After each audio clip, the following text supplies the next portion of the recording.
channel where we question everything. Today's topic is world affairs. I'm going to stand a little bit back from the events in Ukraine and the Russian special military operation, which has basically come to an end, and look at the general, look at basically what's happening in the Western world. I will quickly look at America, and then I will mainly look at Europe and the events that are actually occurring there. Now, one has to stand a little bit back from the nitty-gritty of everyday life and how certain events that are happening, and try to look at the bigger picture. Now, I will start off with America. America has always been an aggressive country, and has, if you look at the history, there's a huge number. Well, in the whole history of America, there were only 25 years where America was not at war. And if you look at all the interventions they have done worldwide, they were always at war or conflict, or they were involved in regime changes or government changes, and even on their own friends or partners, or friends is a better word. So they always looked after themselves. And if you look at how they entered the First World War and how they entered into the Second World War, they entered late in the fights usually, and the Europeans were usually doing the fighting. At the end of the day, the Americans took the glory for the destruction, or for the end of the war, But we can go back into history, and well, we have to start somewhere. And I would like to actually start after the Second World War, because that's where America became very prominent and influential. Now, the world was always run by the Western world. And if I talk about the Western world, I talk about Europe and America. I'm not counting Australia, New Zealand, and Japan, and South Korea. Those are just penises to the Western world. So the two main blocks are America and Europe.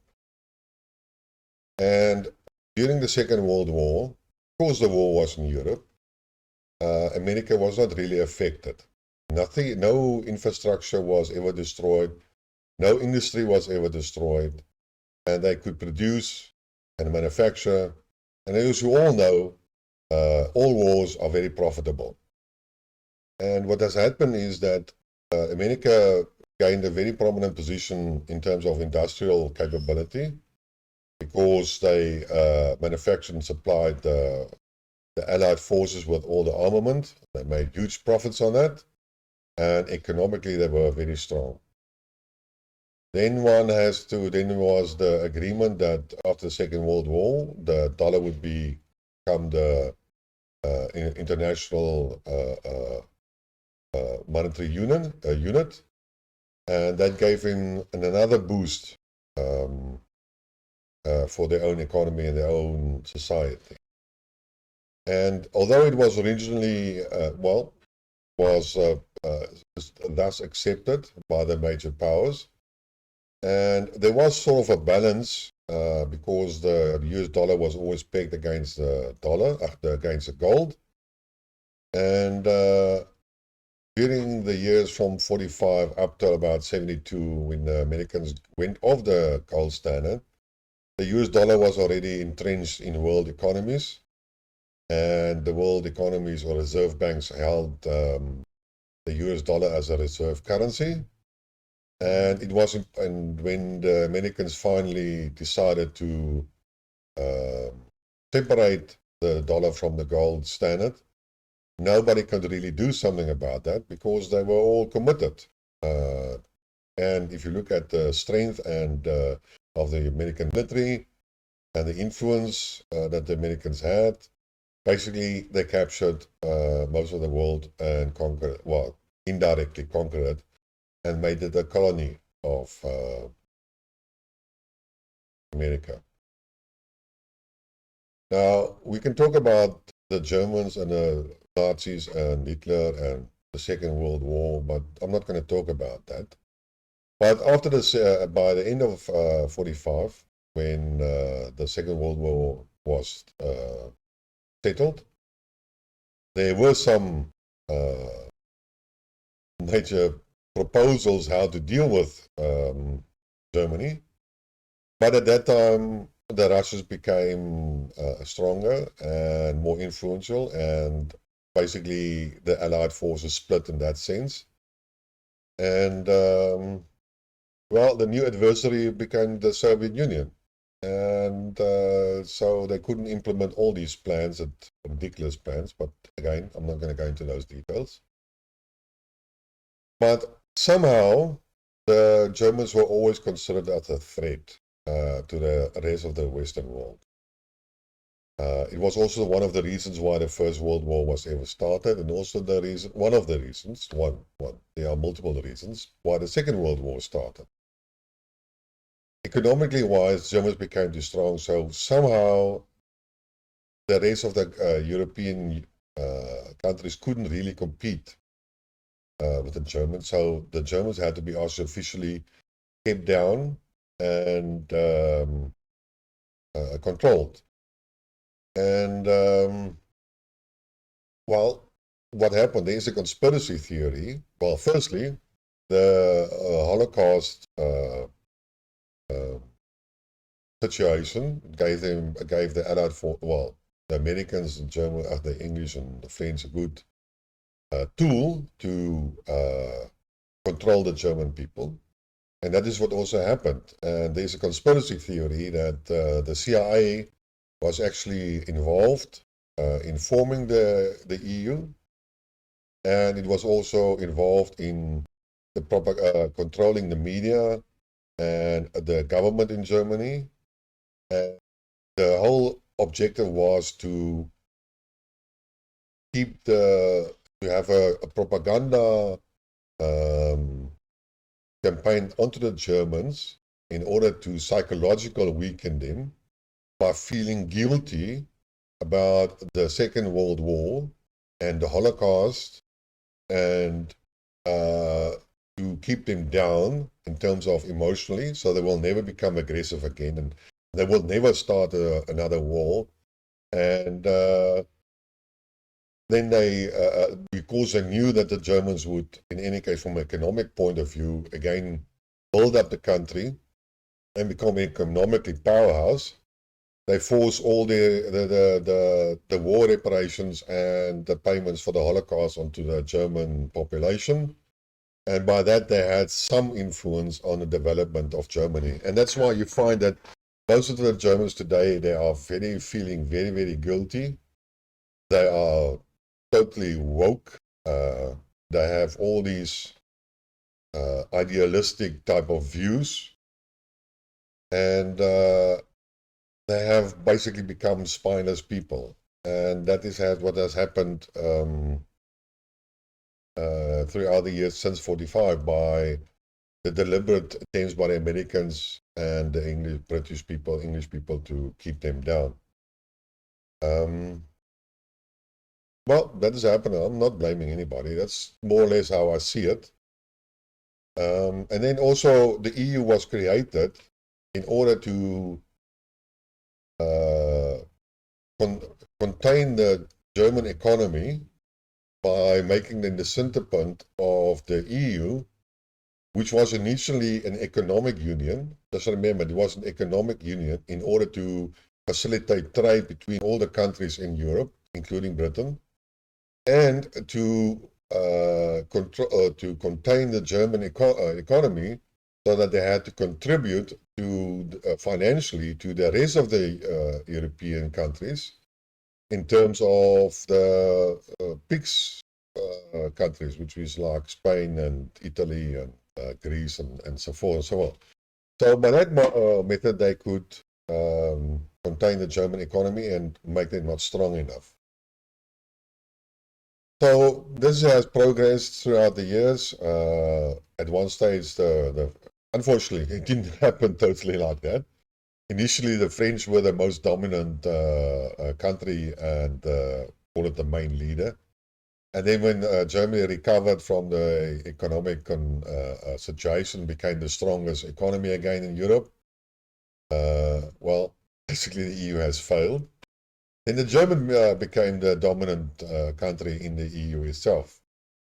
And well, now we actually have some other countries, but I will get to it just now. Now, Europe had a good time over these years. Living standards have greatly improved.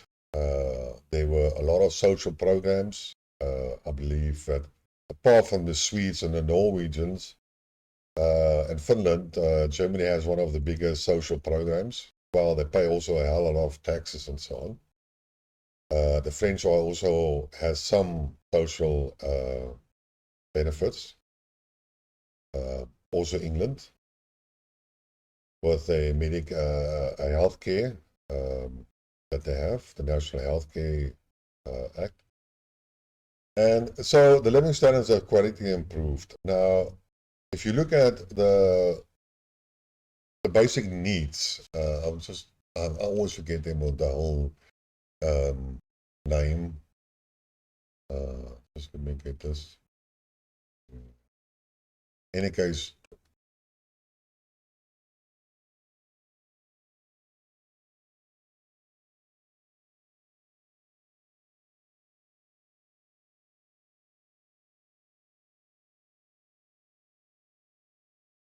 yes, there are some basic needs, which are called the Maslow 5 levels. And if you look at the bottom one, it's usually the physiological needs, which is like breathing, food, water, shelter, clothing, and sleep. And those are the minimum that must be satisfied before you can even address all the other things. The second one is usually safety and security. And then you have the third level, which is love and belonging. And the fourth one is self-esteem. And the final one is self-actualization, which is morality, creativity, and spontaneity, and acceptance and experience and so on.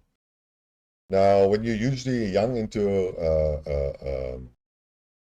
culture or a country, then usually you have limited resources, and your biggest concerns are to survive each day. And then usually are you also military orientated, and then you basically are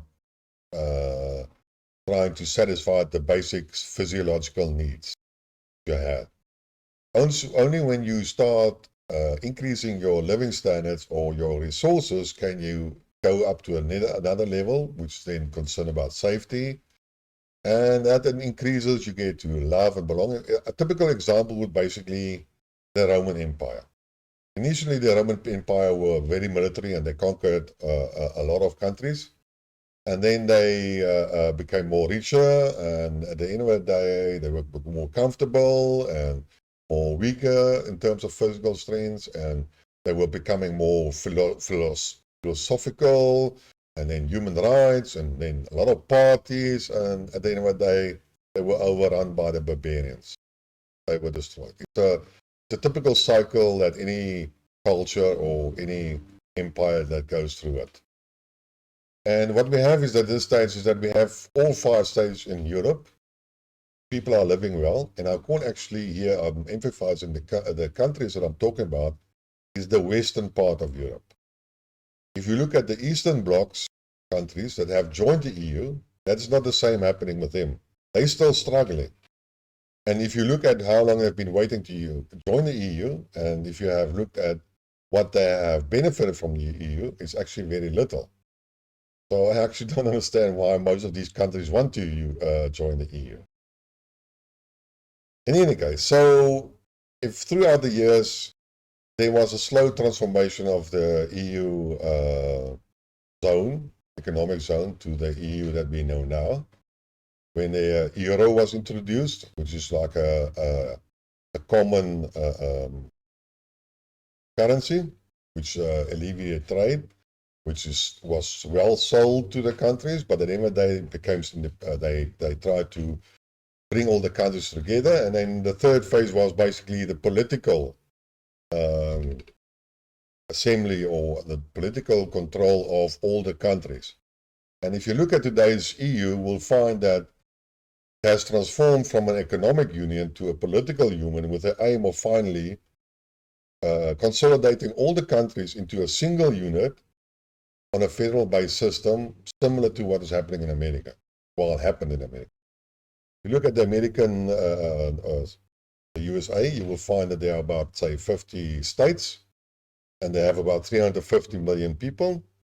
And then you have the European states, and there are about like 27 of them, I believe. Well, they increased 30 now, I think so. And they have about 450 million people. And that's about the type of governments that they would like to have. Now, it's also better for the Americans to control one entity, which is the European Union, than instead of dealing with Germany apart and Netherlands apart and Britain apart and France apart and so on and so forth. And if you look at really what is happening and where the economic union has transformed to a political union, that is one of the main, the European Union might start to make laws where the individual countries have no saying about. And that was the main reason why Britain left actually the EU, because they lost their sovereignty. If that's a correct pronouncement. And if you look at the current events, like what the EU is actually threatening, Poland wanted to have their own sovereignty, and they made their own laws, and the EU didn't agree, and then they tried to punish the Poles, and they are doing the same with Hungary, because Hungary doesn't want to support the self-inflicting harm by sanctioning Russia. They're also being punished. Not directly, indirectly, because they said, yeah, Hungary is too corrupt and we can't give you the money because you're just going to steal it somewhere, and so forth and so forth, and there we go. So, firstly, the European Union is not a democracy. Forget about that in any case.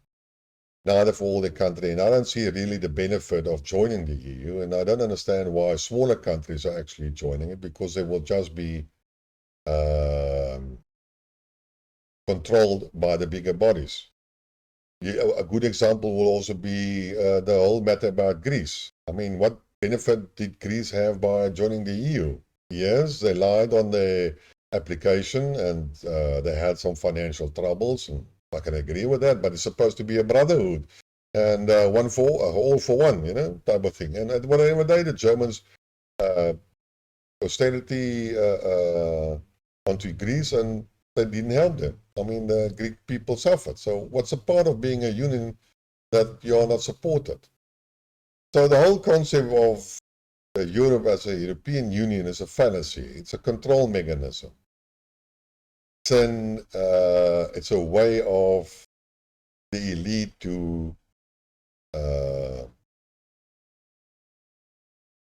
enforce their ideas on a majority of the population. Now, I've done a little bit of research. So, who's the head of the current head of the European Union? And that is Ursula von der Leyen. And if you look at what she has, and the whole action that she is trying to, how she runs the EU is basically idealistic. It has no basis in common sense or logical thinking. She's making statements and policies and things that are self-harm, that are self-inflicting. If you look at the sanctions, they implemented the sanctions against Russia with the idea of actually destroying the Russian economy, but at the end of the day, and the outcome is the European economy is going to be destroyed. But she still keeps on talking the same narrative. So just to sidestep a little bit, so she was actually the German Minister of Defense from 2013 up to 2019. And as I look at Wikipedia, she was the first female Minister of Defense. And the one that followed her was also a female minister, which is Annegret Kramp-Karrenbauer. And the current one is also a female, which is Christine Lambert. So see the picture of wokeness and femaleness and right. Well, I'll get to that something in there, guys. So while Ursula von der Leyen was the Minister of Defense, there was a general deterioration in the condition of the German armed forces. Now, let me explain to you, I've said many before, I'm from South Africa. And in 1994, when the ANC came to power, usually what happens, the first thing they do some arms deal. They buy a lot of weapons. Probably to satisfy their supporters, which was the America, or either Americans or Europe, I don't know, but they had to throw payback issues. And that's what they usually do. And we bought a lot of Gripen fighters, and we bought 3 submarines. Now, I can tell you straightforward now, none of the submarines work, and none of the Gripen fighters work. That's about 25 years later. And here in South Africa, we are totally shocked. I mean, how can that happen? Well, we live in an African country and nothing works here, so yeah, 3 submarines. But then I got into the internet and I actually looked at what happened to the period where Ursula von der Leyen was defense minister. And at one stage, in 2017, the Germans had no U-boat functioning. No U-boat. And I believe they had about 9 of them. So none of these U-boats were working. And in the same period, they had about, let me see, I'm just going to get it, 128 Eurofighters. 128 Eurofighters available in the Air Force. But only 4 were combat ready. And the reason why there were 4 were only combat ready, they only had enough missiles to supply these 4 Eurofighters. And then there were only 10 of them actually operational because they had some cooling problems on some sensors in the wings pods. So basically, you know, the whole German army was actually neglected during the period where this Ursula von der Leyen was in charge of the defense. And when I did some more research, I found out that she mostly concentrated on female soldiers in the army having creches available and all these woke items and LBGs in the army and you know, all the political correct items except focusing on the readiness of the army. Now, she frustrated a lot of generals. But from that, actually, you can see that she's a real idealist. Yeah, idealist. And not a realist. Focusing on. And this person is actually now the head of the EU and instructing all what the other countries should be doing. And then you look at the other 2 people in the German government, which I've mentioned before, Baerbock and Haber. Both of them of the Green Party. And as we all know, is that the Green Party at this stage is the most aggressive, warlike type of country. They are actually fanatically. Baerbock even said that she doesn't care what the voters say. She made a promise to Ukraine and she will support Ukraine, come what may. Bugger the population, German population. And Habeck says, the German population have to suffer a little bit for the ideas. Now, as you can see, the Greens are also idealists. They are not realists. We can talk about the whole thing of renewable energies, and maybe I'll make another video sometime in the future, I know, but it's a dream. It's an unrealistic dream, and especially at the pace that they are trying to implement it.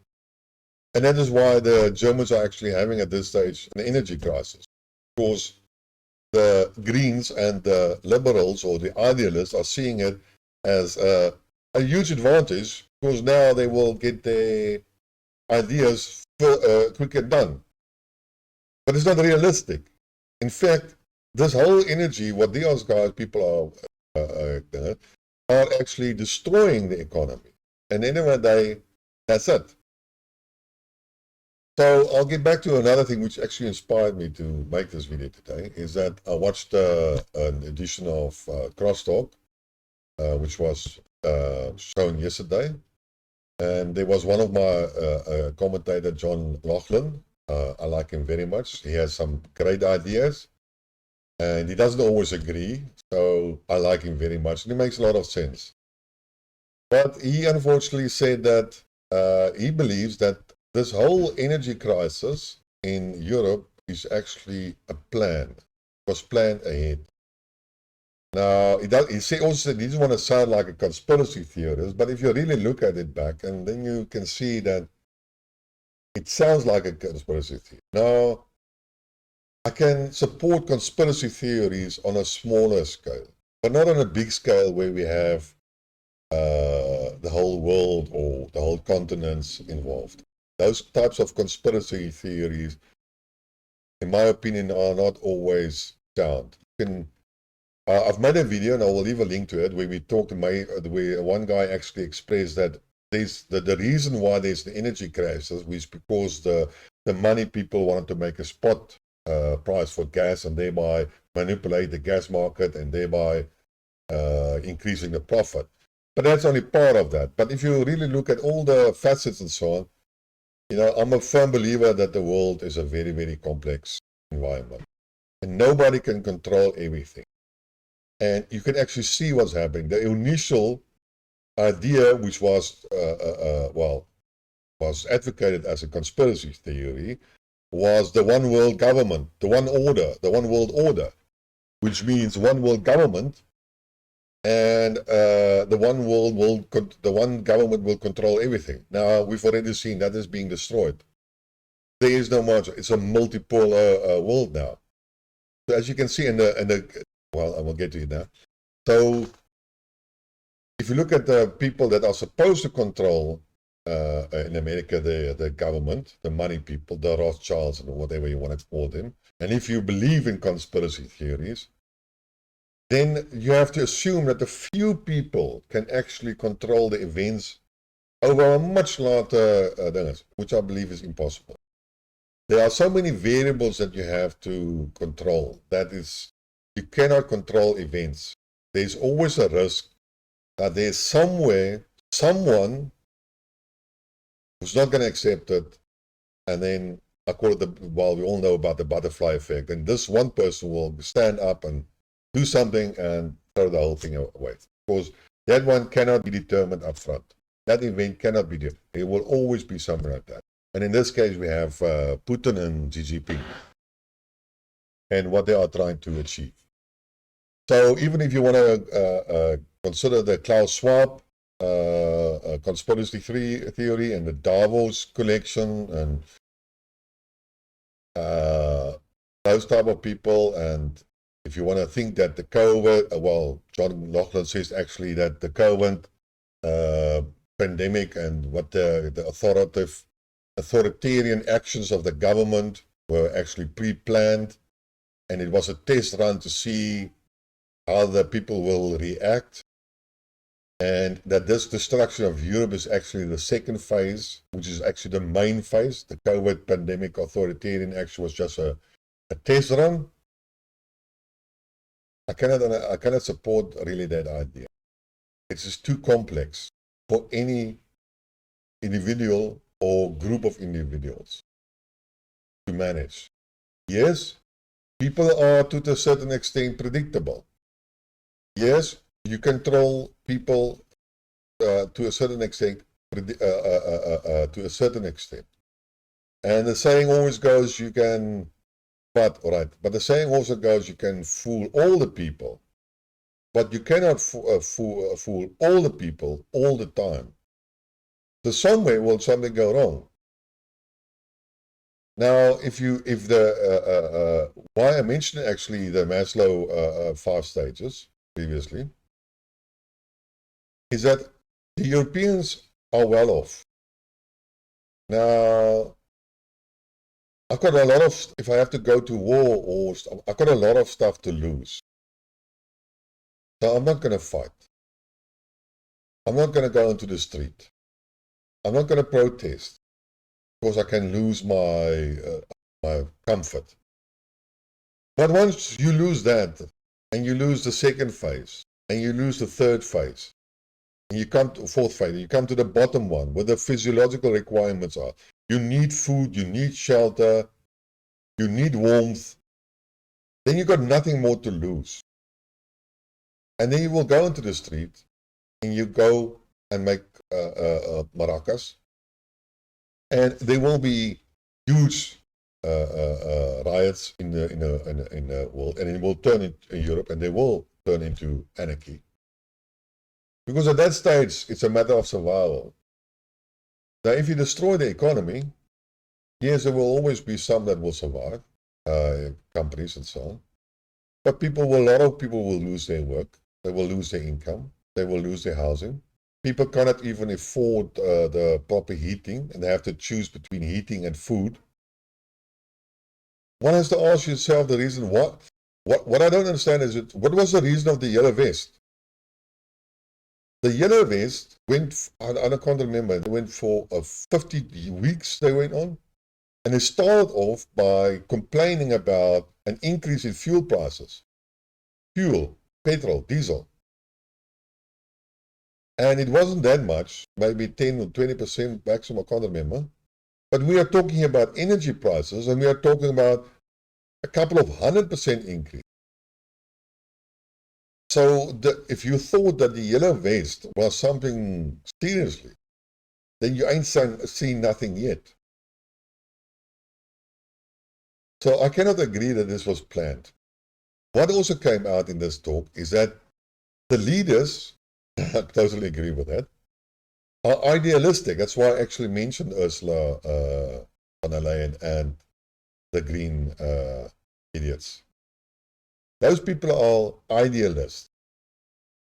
And they usually are, no, I wouldn't say, yeah, they are fanatics. They are too left to one side, so you are actually fanatic about your principles and what you want to achieve. And if you think that global warming, you will fight and die for it because you are a fanatic. Now, if you are a fanatic, it's easy to control you. Because I just have to say the right words and show you the right direction and tell you run there, and then they will run. Because have you ever spoken to a fanatic? Have you ever spoken to an activist? Most of these people that you can talk about global warming, and then you start asking them questions. And if they are, when they start talking, you hear that they are actually repeating other people's narrative. It's not their own narrative. And the more you ask questions, the more they find they can't answer you because they have used the narrative of other people. And these other people, in any case, have gone down the lane and also repeated other narrative. So controlling fanatics is not a problem. Idealists is not a problem. Just have to show them. And that is what actually happening at this stage. And if you really look at back, is that the whole action of the EU and the elite in America is that those people are so far away from reality that they cannot see what is happening. That's why we have the mess in Europe. And if anybody thinks it will stop, or like, okay, I will go to it just now. It's not going to stop. It's going to carry on next year and the year after it. It's a slippery slide that has started. And we'll be like an avalanche. We'll start very slowly and it just get increased and increase. Now, we've been hearing about inflation, which was also one of the other topics that was mentioned. And John actually said that, there's so much debt in the West that they have to get rid of this debt. And the way that they have to get rid of this debt is by allowing inflation. Now, inflation, I can accept that, but you have to increase the interest rate. I can understand that. But I don't fully agree with that economic model. I'm not disagreeing with John. I'm just agreeing to economists that have the same view. And the reason why is that if you have so much debt in America or in Europe, your governments, you have to pay interest. So if you increase the inflation, yes, the monetary value, the purchasing power of the money decreases, is fine. But then you have to raise interest rates in order to match inflation. Otherwise, nobody's really going to lend out his money. I mean, interest must be higher than inflation in order to make a profit. That's why you invest into interest-bearing instruments. Otherwise, you invested somewhere else where you can beat inflation. All investors are always trying to beat inflation. That is the objective, and that is how you should be making money. So if you invest in interest-bearing things and you make a loss and you have a negative interest rate, you will lose money. And that's common. Yeah, 1 + 1 is 2. So now most of the governments have so much debt they can't really pay back their debt. So what they have to do is they roll over their debt. So when a debt becomes mature, say I lend you $1,000 and you have to pay next month, and come of end next month you can't pay me the $1,000, and you ask me, okay, lend me another $1,000, and I'll take this $1,000, pay you back your first loan, and then I have a second loan. But the second loan will be a higher interest rate. That's usually how it goes. The new interest rate. And if you're inflation and you roll over the debt, then you will have to issue that debt or retake the debt, but at a higher interest rate. And every day that interest rate that's been paid. That's why people actually they don't care much about the capital. They are caring about the interest rate. That is what they always care about when they invest in government bonds or government instruments or whatever you want to call it. Except that if you are a trader and you trade all the items. But that's a totally different type of investment. But the point here is that your interest each year is increasing. And that has to come from your budget. So you see the feedback loop? Yes. Money will be less valuable? Yes. Inflation higher turnover, higher taxes. Can understand that. But at the end of the day is you have to pay more interest. And the interest is supposed to be always higher what the inflation is. So relative, you will always have more interest paid than what you actually devalued your currency. So I'm not totally sure how these people argue, but I might be wrong. I'm not an economist. This is just an opinion which I don't understand, and that's why we are in the channel and we are talking, questioning everything. So I don't see a good future for the Western world. They have tried to control the world. They have tried to make it the one world order, but that thing stopped in February. It will be a multiple polar world. Come what may. We might have I'm a little bit afraid, to be honest with you. And that is that the Russians don't bluff. They tell you straightforward what they're going to do. They warn you of your consequences. They follow the steps. I have also a principle. If I wanted something from somebody else, that somebody owes me or whatever, I first ask nicely, can you please do this? And if you don't want to listen, then I become neutral. I say, can you do that? And if you don't want to then react, then I have usually a saying that say, I become aggressive. Come on, do it to me. I want it now. That type of thing. And that is precisely what the Russians are doing. They're escalating stuff in sections. They don't go jump away and start a nuclear war directly. No. They first sent the papers in December, concerned about our security aspects. Then they started the SMO. Now they've upgraded the SMO. Oh, Lavrov now in UN has actually said that the Americans are on the brink of being seen as being part of the Ukrainian conflict. That's a warning. Seriously, warning. Don't ignore the previous steps. Those were tolerated. It's like the attacks into Russia on Belgrade and so on. That was tolerated. The sabotage effects and so on in Crimea, that was tolerated. There wasn't enough to escalate it. But if you drive it too far, the Russians will escalate. And That is what I'm afraid of, because the Western has become so idealistic and so got so far from reality and common sense that they will step into the hole, and we might just have some serious consequences. The problem is with our OCCs is, like I said previously, the Western world has become so comfortable and actually weak that they are not capable, really, of fighting any big war. You don't have a Bismarck. You don't have a Hitler. You don't have de Gaulle. You don't have Churchill. Do you really think that somebody like Scholz or Baerbock or any idiot that's currently a leader in Europe has a capability of inspiring the people to take up arms and die for a stupid cause? What cause in any case? But that's the biggest question in any case. So nobody's going to get willing. And if you look at certain articles now coming out in the Western articles, and there are more and more people that are standing back and saying, what are we doing in Ukraine? What benefit do you have?